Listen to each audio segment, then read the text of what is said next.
Hello. Hello, can you hear me all right? I can. Can you hear me? Yes. Perfect. I'm trying a new headphone today, new microphone, so hopefully it's clear. Yeah, you sound great. Ooh, perfect. Okay, well, looks like people are rolling in, so let's get started. Welcome everyone to the Netflix Lounge. Today we are returning with our weekly event where we'll be talking about the biggest Netflix releases of the week and also just, what we're loving on Netflix lately. So we'd love to hear from you as well. So feel free to tap the Ask to Speak button after the top 5, and please let us know your thoughts in the chat. So tomorrow's June 1st, which normally I feel like is, obviously a huge release day. We get a ton of older movies, but normally it's a big premiere week. And I have to say, not a lot of big premieres coming out this week on Netflix, which I thought was interesting. Yeah, I wonder, is June a weird month for premieres? I don't know. No, there's some good stuff coming out scattered throughout the month for sure. Obviously, we're just coming off of Stranger Things. That was a huge premiere last week. So I don't know, but still some great stuff coming out this week. And as always, we have a little something for everyone. So yeah, we'll jump in and get started with top 5. So our first pick this week is a Netflix original stand-up special. So it's Norm Macdonald called Nothing Special. So it's currently now streaming. I think it dropped yesterday on Netflix. So it's a Netflix original stand-up special, like I said. And it's Norm Macdonald's final comedy special. So in the special, he ponders casinos, cannibalism, living wills, and why you have to be ready for whatever life throws your way. So bittersweet, obviously, Norm Macdonald passed away in September of 2021 after a near decade-long battle with cancer. So I think he was originally wanting to do, or his Netflix special was originally scheduled in 2020, but obviously the pandemic hit, everything closed down. So he actually filmed this in his home in one take, per usual for Norm. And yeah, so it's very interesting.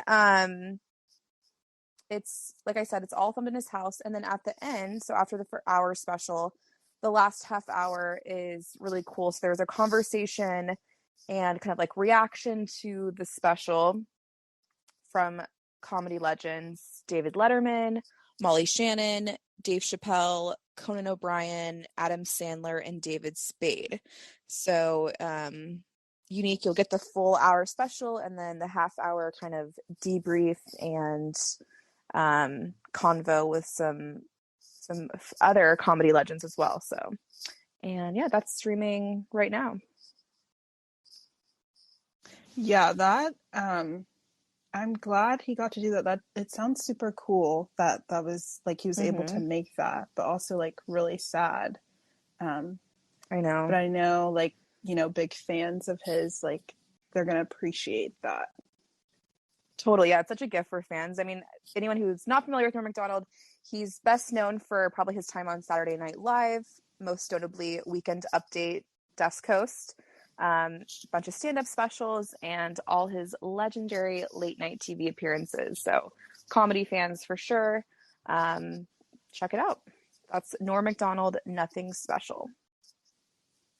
Nice. So our next pick this week is called Interceptor, and it'll be streaming beginning this Friday the 3rd. It's an action and adventure Netflix original. So let me read the synopsis for you all. An Army lieutenant uses her years of tactical training to save humanity from 16 nuclear missiles launched at the U.S. as a violent coordinated attack simultaneously threatens her remote missile interceptor station. So this movie looks super intense just from watching the trailer. It's kind of like a race against the clock type of scenario. She's kind of running out of time and basically trying to prevent something terrible from happening. I mentioned 16 nuclear missiles, which is extreme, legit insane. So there's lots of action and conflict, and she seems to be butting heads with one of the main guys that she's like starred opposite against. So it's starring Elsa Pataki, who's like a Spanish model and actress. She's known for starring in the Fast and Furious franchise. So I feel like this action movie is very much up her alley. And if you didn't know, she's married to Chris Hemsworth, who we all know. Lucky lady. We all know as Thor from like the Marvel movies and all his other work. Like Extraction was huge on Netflix. So Chris Hemsworth is actually involved in this project. He was an executive producer on the film. And when she was talking in an interview about like having her husband support, she mentioned he's been so supportive and he knew she would be like, she would really enjoy it. So he pushed her and surrounded her with the right people. She says, of course, there was a lot of advice, and doing the project together was really enjoyable. So I think that's really cool that they got to work on this movie together. It's also starring Luke Bracey, who you probably have seen in The Holiday, which came out a couple of years ago with Emma Roberts, and then also like Hacksaw Ridge, and then like a couple other movies. But yeah, so they'll be starring opposite each other. Those are like the two main characters. And then a couple fun facts. Elsa Pataki trained for 6 months for the role, which is a lot. And she learned over 800 stunt moves, which... Wow. Oh my gosh. Yeah, like I just can't even imagine how like long, like we know 6 months, but like just like the amount of like hours that went into that. Seriously. Yeah, like I would definitely... And it shows in the trailer. I mean, I was thinking like she looks amazing doing all these like crazy action fight sequences. So it paid off. Yeah, because I'm like, because it's like not only like you have to like remember how to do everything, and then plus like your lines and like it's just you're acting. like it's crazy. Like the mix of like technical and art, like it's crazy. But yeah, I wanted to mention that. And then even though the film is set in the US, it was actually shot in Australia, and they used a ton of local talent that were in front of the camera and behind the camera, which I thought was super cool. So yeah. Okay, that makes a lot more sense, because I have to say, like, it does look like a, cool action movie, but it was giving me like some plot holes in the trailer. I was confused how like I knew it was an Australian film, so I was thinking, okay, there's two people in Australia that are trying to save the US. And it's like, if 16 nuclear missiles, I mean, I don't even really know, like, what kind of I mean, assuming that's like mass destruction, like, why are there only two people like working on this? And why are they from Australia? Like, I was just really confused. So it makes sense that they're like US, like, government, like, agents or something. Yeah. Okay. So I'm glad I was able like, to what? clear that up for you. But yeah, it does, like, I know like people love their action movies, so I feel like you're into this. And like just the fact that Chris Hemsworth is attached as well. And then it was funny too, because I was reading like Chris Hemsworth, he has another movie coming out on Netflix this month. So it's like, yes, like she's glad like they're not going to power be couple. Definitely power couple, but she's glad they're not going to be, competing with each other for sure. Like it's not coming out the same week, so that's good. Yeah, and like I hate to compare, but the other trailer looks really good. And I know, yeah, the Spiderhead, which I think we're going to talk about a little later. So. Exactly. Cool. So again, that was Interceptor, which comes out this Friday. Sweet. So our third pick this week is a docu-series on true crime called Mr. Good, Cop or Crook? ? So it is, I believe it's a 4-part series, and it is Norwegian, Netflix original. So really interesting concepts. I'll read the synopsis. So the series traces the incredible criminal case against the most famous Norwegian cop, Eric Jensen. The true crime series asks the question that's been gripping the nation since his arrest in 2013. Is Eric Jensen the best policeman in Norwegian history, or is he in fact the biggest drug trafficker Scandinavia has ever seen? With unique access to Eric Jensen, the doc series follows charismatic, colorful characters and tells their unbelievable story from their first encounter in the 90s to their potential downfall in the courtroom in 2020. Viewers will be wondering until the end, who is telling the truth? So it sounds like I've never heard of this case before, but I love the premise behind this. It's such a juxtaposition. Is he the best cop they've ever seen, or is he the biggest drug trafficker? Those are very polarizing opposites. So it definitely sparked my interest. Yeah, and he when I was watching one of the promos for it, there was a guy who mentioned he worked really close with the criminals, more with them than his actual colleagues.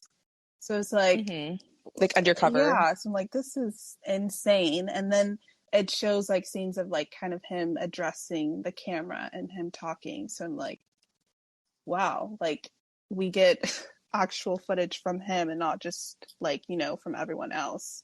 To say. Yeah, exactly. So I didn't want to do too much research because I didn't want to spoil it for myself if I, end up watching this. But I was confused. Okay, if he was arrested or charged or sentenced, how I see in the documentary. So I was a little confused about that, but I didn't want to dig too deeply for any spoilers.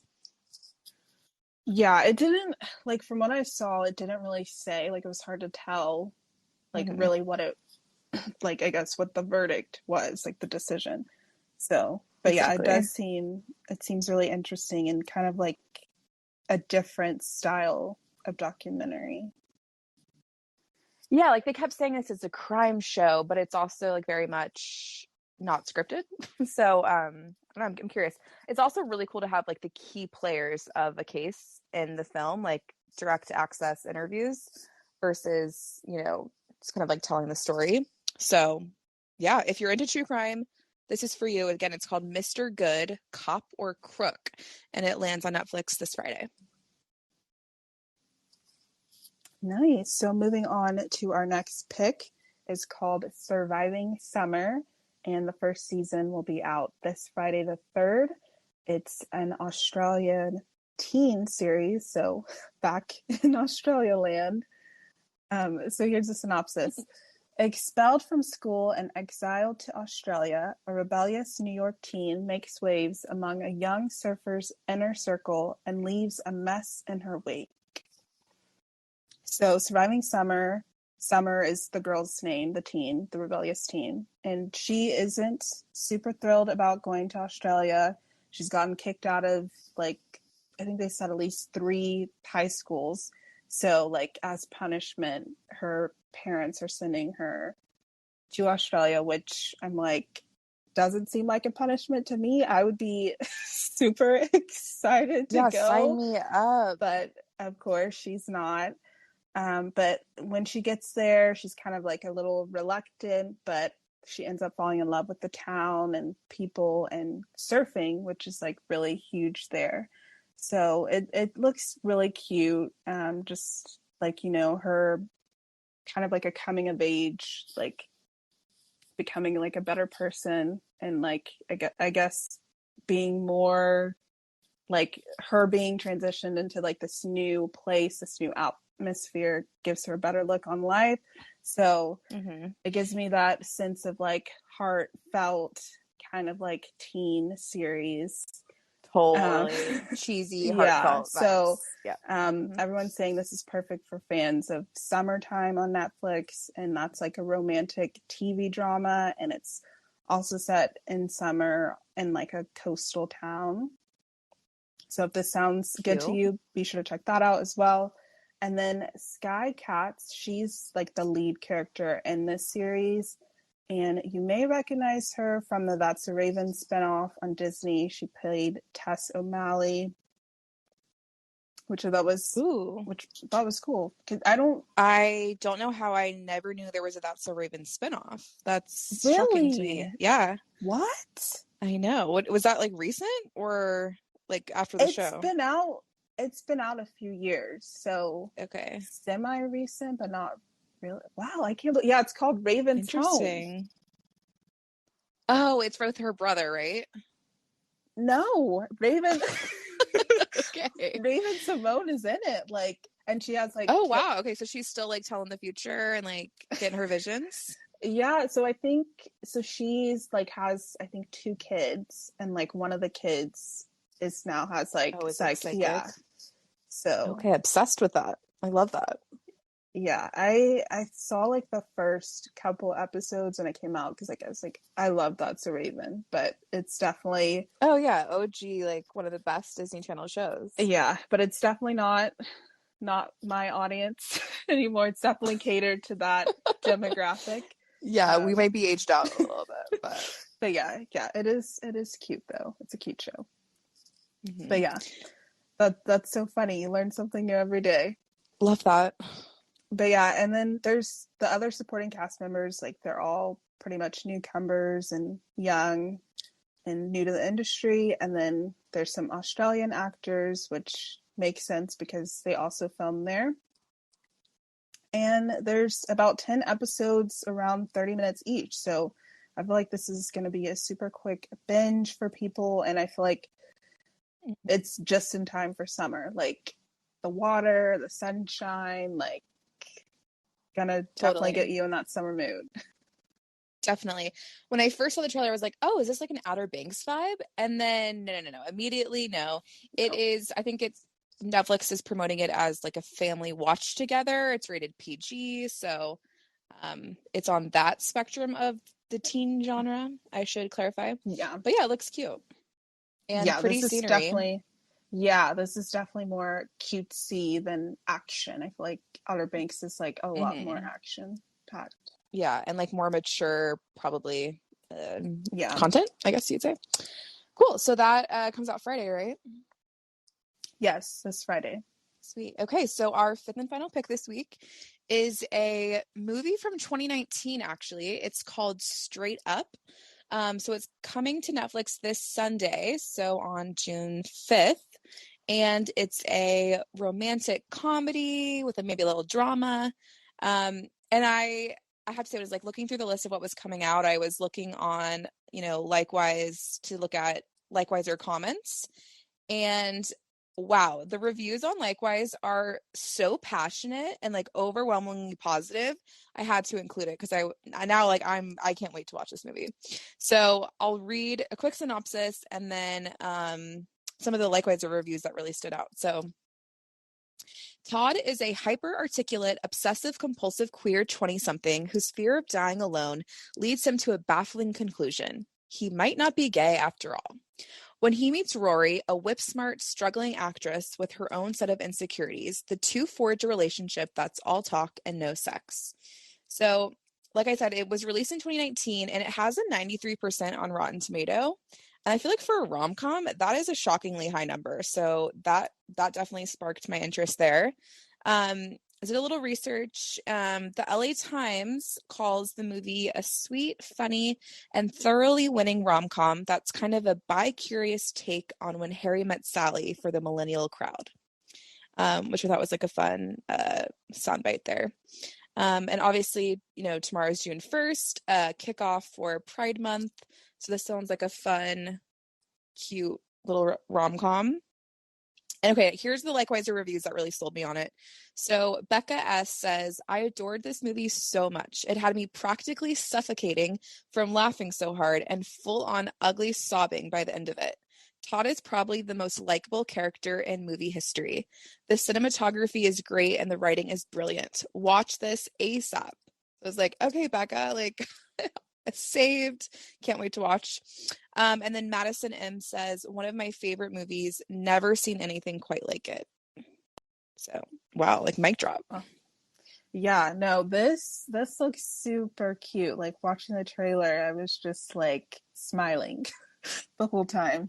I know. It's super quirky. It has like a lot of fun pop culture references, which I love. I know, like right at the beginning, they were talking about Gilmore Girls, and I was like, sold.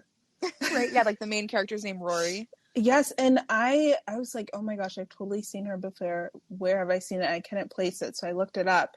And I don't know if you watched the Carrie Diaries, but she played one of the No. best friends on there. Yeah, that show Oh, starred, cool. Anna Sophia Robb and Austin Butler, which, Yes. yes, He's got a big month coming up. he does. So I was like, oh, I love that show. Gone too soon. Love that. Yeah, so I feel like we're always in need of a good rom-com. So I'm very excited to watch this. And I was going to call it the cover. I guess the poster for the movie looked super familiar, but I don't remember ever seeing the trailer. So I don't know how it really slipped through the cracks in 2019, but a hidden gem for all of us on Sunday. Yes, I'll definitely be tuning in. For sure.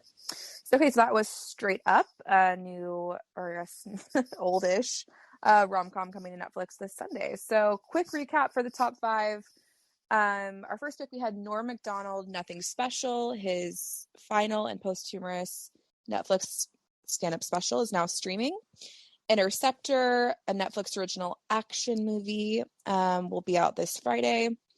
Mr. Good, Cop or Crook, Norwegian true crime docuseries, comes out this Friday. Surviving Summer, a teen Australian family series, will be out Friday as well. And then again, Straight Up, new rom-com coming to Netflix on Sunday. So that's our top 5. We would love to see what you all have been watching and loving. I'm sure everyone here has been watching Stranger Things this past week. So yeah, let us know in the comments. So we have a new little segment, Netflix News, which was inspired by, we had so many great comments in the chat last week about different headlines involving Netflix in the past couple weeks. So we wanted to quickly touch on what's going on in the world of Netflix. So obviously big release last Friday, Stranger Things season 4 volume 1 dropped on Friday, and we learned today that it became Netflix's biggest debut ever for an English language show. So they released it, had 286.7 million hours viewed for the part 1 of season 4, and that surpassed Bridgerton season 2, which was the previous leader, at 193 million hours. So pretty crazy, but to be expected. Yeah, I'm not surprised. Yeah, like people waited 3 years for this. I know, wild. So Rihanna is going to recap her thoughts on season 4. So let us know in the chat how you've been feeling about the first, volume 1, in a bit. So I'm excited to hear from everyone, since I am lame and don't watch the show, but I don't know. We'll see after everyone's thoughts. Maybe I'll be convinced to watch. But yeah, so the next item in the Netflix world is, I don't know if you guys all saw in April, or it was a couple months ago, there was reports that Netflix was going to start like getting stricter about sharing passwords. So I was curious what everyone felt about that. They had like a big report of subscriber losses, and they kind of blamed password sharing for part of it, which I thought was interesting. And so they're currently doing like testing stricter enforcement policies in Costa Rica, Chile, and Peru, where it's like $2.99 a month for every person outside the household. And this week there was like a survey release that they did with Peru Netflix users, and it's just like seems to be a total mess. Like people are very confused. People like are still sharing and not getting charged. Some people are getting charged and canceling. So it seems a mess. I'm curious what you guys think about this crackdown. I feel like that's not gonna work. So I know no one else does that. Yeah, like other streamers, because it's just like, I'm just thinking like my family, for instance, like we all live different places, but like why? exactly. Like we all, like it's dumb. Yeah, like how do you define a household? You know what I mean? And then how do they know? Mm-hmm. I don't know. It seems confusing. And again, like no other streaming service is doing this. And I don't know, do they expect just like every single person in a family or like your ex's grandma's sister's Netflix account? Like, I don't know. I just think it's like this funny, like it's part of like the Netflix culture. Like it's funny how it's like, whose Netflix account is this? You know? I don't know. I think it's just Yeah. they're charging so I many feel like people. I feel like this is gonna backfire on them. Yeah, it's like you're already charging us so much more than other services. And I don't know. It seems a bit ridiculous to me, but from at least these like trials that they're doing, it doesn't seem to be going so smoothly. So who knows? Maybe it won't be enforced. Yeah, Emily in the comments says, how would they enforce it? People travel. Exactly. I don't definitely don't understand the semantics. And it sounds like no one else does either. So we'll see. Stay tuned. Otherwise, enjoy mooching off Netflix while you can, or someone else's Netflix while you can. So those are some headlines for Netflix. And then obviously we said, so no, tomorrow's June. Usually, a big slew of content comes out throughout the month. So a couple highlights, I think. So I was it the past week or two in LA, there was Netflix as a Joke Festival, where there was just a ton of comedians like performing stand-up and like Q&As live. And so I was really excited to see that Netflix will be releasing those taped specials on Netflix throughout the month. So some familiar faces to look forward to: Pete Davidson, Bill Burr, Amy Schumer, Jane Fonda, and Lily Tomlinson all have specials coming out soon on Netflix, which is exciting. So we could all use a laugh. I know. I'm excited about Jane Fonda and Lily I know. Tomlinson I love because I them. know Grace and Frankie just wrapped. I'm behind, so like I need to catch up, but it's gonna be cool to see them together. I know. I'm curious. Like, I don't think it'll be like a stand-up special per se for them because I know. I mean, obviously they're comedic legends. But I don't know if either of them do stand-up. So I wonder if it's like just like a taped convo or something. But I'll definitely tune in. I'm excited. What else? So there's also, Rihanna mentioned earlier, Spiderhead, which is the new Chris Hemsworth and Miles Teller movie that's coming out on June 17th, which I thought looked super intriguing, like kind of like sci-fi, action, drama, very interesting concept. It is so basically a prisoner, Miles Teller, is in a state-of-the-art penitentiary begins to question the purpose of the emotion-controlling, mind-altering drugs he's testing for a pharmaceutical genius. It looks. Have you seen the trailer? I did. It looks good, right? Yeah, it looks super good. Like I definitely feel like this is gonna be a big release this month. For sure. And obviously Miles Teller is having a huge month or release right now with Top Gun Maverick. And so actually the director of Top Gun Maverick, Joseph Kosinski, is the director of Spiderhead. So they're teaming up again. Oh, and nice. I mean, that's having quite the release right now. So yeah, I did see that oh this my God, weekend, did you? and I will How was say, it? yeah, it was really good. And I was not a super fan of the original. Like, I know it was like Yeah, me neither. revolutionary for its time, but like, I wasn't feeling it. But I did love this one. Good. It's getting like rave reviews, which really surprised me. I feel like when you try to remake or alter such like an iconic film in pop culture, it doesn't work out. Like it's never going to live up to the hype, right? But people are really loving it.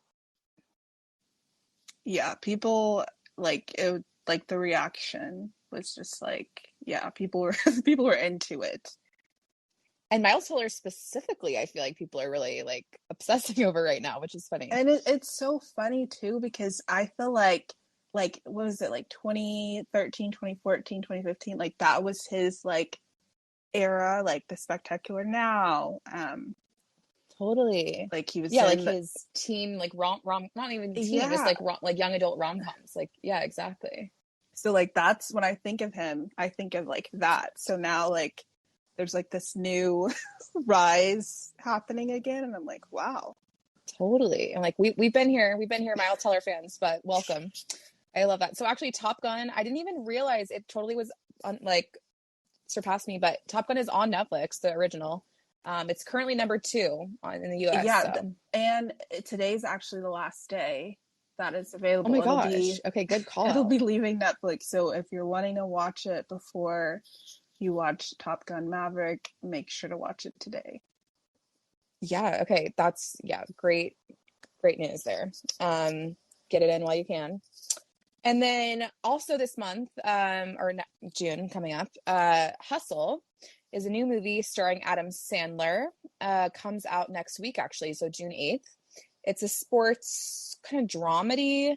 When a down on his luck basketball scout, Adam Sandler, finds a potential superstar in Spain, he sets out to prove they both have what it takes to make it in the NBA. I love a good sports drama, like a little funny, full of heart, inspiration.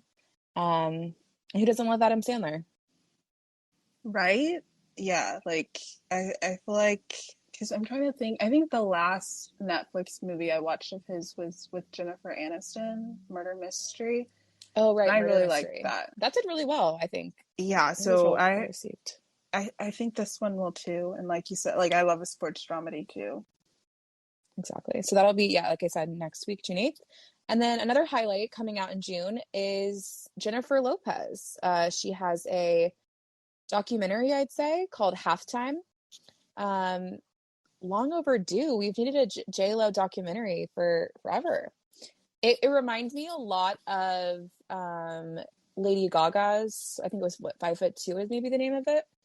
So it's basically like it's reflecting on her career, pressures in the spotlight, but then I think kind of like the nucleus of it is her journey to the Super Bowl halftime show, which was very similar to Lady Gaga's Netflix documentary. But yeah, it looks really good, and it's out June 14th, so in a couple weeks.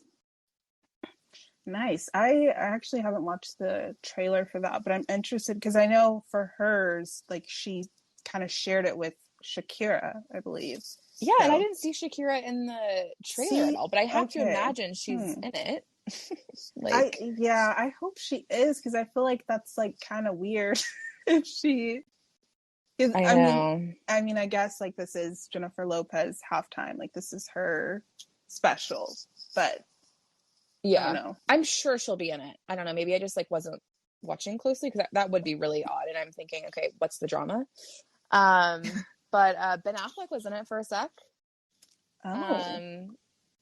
Which I feel like they definitely weren't together because this was pre-pandemic, right? It was like the last Super Bowl maybe 2020 or 2019.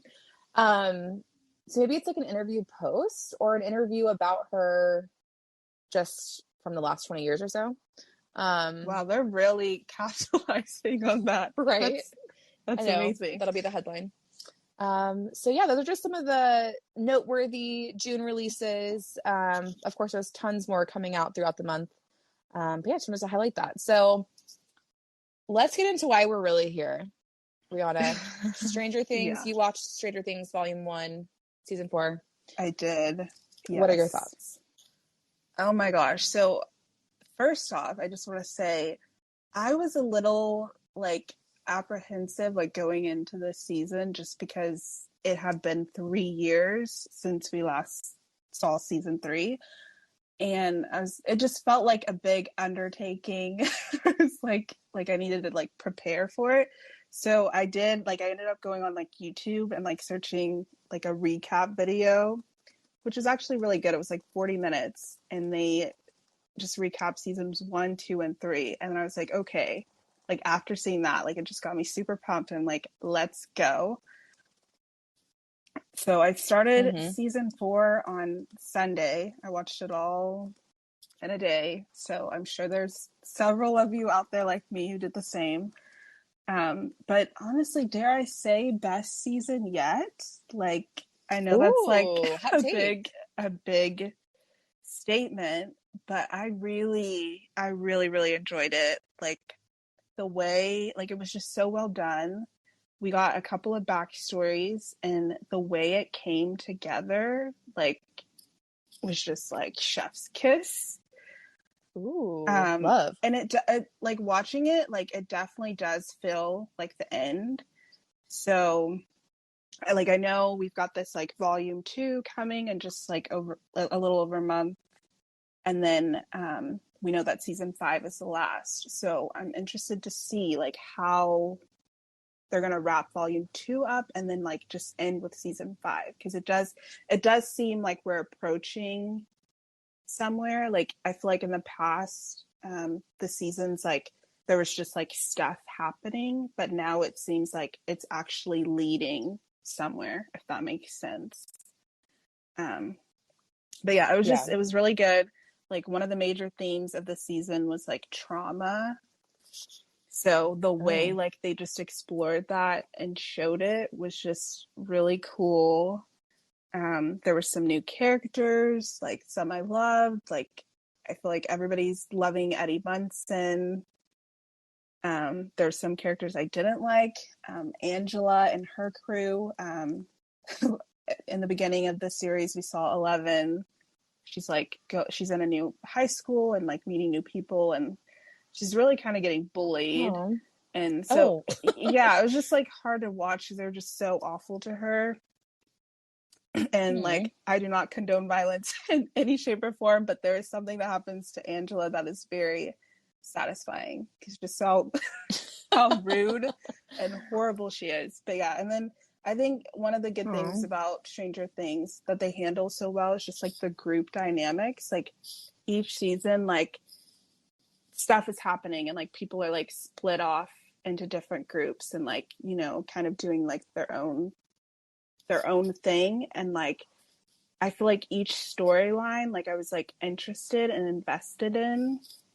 And Hmm. like there was just like a good mix of like horror, thriller, like emotional and comedic moments. I was definitely stressed a lot of there were times where I was stressed. I'm like, oh my gosh, like what's gonna happen? Like what are they gonna do? But I do think like one of the standout moments from this season was episode 4. I feel like that's something like a lot of people are going to be talking about. Sadie Sink, Okay. who plays Max, was just incredible. And, like she totally outdid herself. And there's like this song that's featured in that episode called "Running Up That Hill" by Kate Bush, and it's now #1 on iTunes. And like this song came out in like the 80s, so just like the impact of like the whole scene. Amazing. But yeah, that's like my review, not wanting to give too much away, but I really enjoyed it. I'm so glad we don't have to wait that much longer for volume 2. I know. I love that they did that. It's just like literally a month from now, really, or from tomorrow. Exactly. So, and I know like those episodes are going to be like this season, like the episodes I feel like were longer than they have ever been, but I wasn't like, I'm not complaining at all, and it didn't feel long like watching it. Like I didn't feel like, oh my gosh, like when is this going to be over? I was like, give me more. Give Like, me more. Did you feel like you could see a production value difference? I mean, last week we were talking about how they were spending was like 30 million an episode, something absolutely crazy. yeah, I'm trying. It's been so long since like I've Right. seen the other seasons, so it's hard for me to like try to compare that. But I do think like it was like the production value was good. Love it. And I've definitely heard from a lot of people that it just seems like like you said, like a darker, kind of more grown up version of the show, which is exciting. Yeah, they're definitely not kids anymore. And then just like how I just mentioned, like one of the big themes of this season is like trauma and like how they're Yikes. doing Yeah. dealing with that. So I thought it was really good. Like I really Oh, that's enjoyed it. awesome. I love when things really live up to the hype. I mean, people have been waiting so long for this new season, and I love to hear that everyone's loving it. So that's super exciting. And just one more month till at least season 4 conclusion. So perfect. Awesome. Thanks for filling us in, Rihanna. Of course. Okay, so to wrap up, honestly, the top 5 US Netflix shows is basically the same exact as last week, with the exception of Stranger Things. So, of course, number 1, Stranger Things. 2, we have Lincoln Lawyer. 3, Ozark. 4, Wrong Side of the Tracks. 5, Boss Baby is back. And then for Netflix movies, The Disappearance of Clifton Hill is number 1. 2, Top Gun. And like we said, after work, you got to watch tonight before it leaves Netflix. 3, Senior Year. 4, Perfect Pairing. And number 5 is Triple R Hindi. So yeah, that's what everyone's been watching, I guess, in the US lately. So thank you all so much for joining us tonight. That's all the time we have today. Make sure to check out our weekly Netflix new to streaming list and the Netflix Lounge, which gets updated every Monday, so you can see the full lineup of everything coming this week outside of the top 5. And feel free to create discussions in the group. I'm curious to hear everyone else's thoughts about season 4 of Stranger Things, so we can keep the conversations going in between events. I wanted to shout out a couple events we have coming up this week.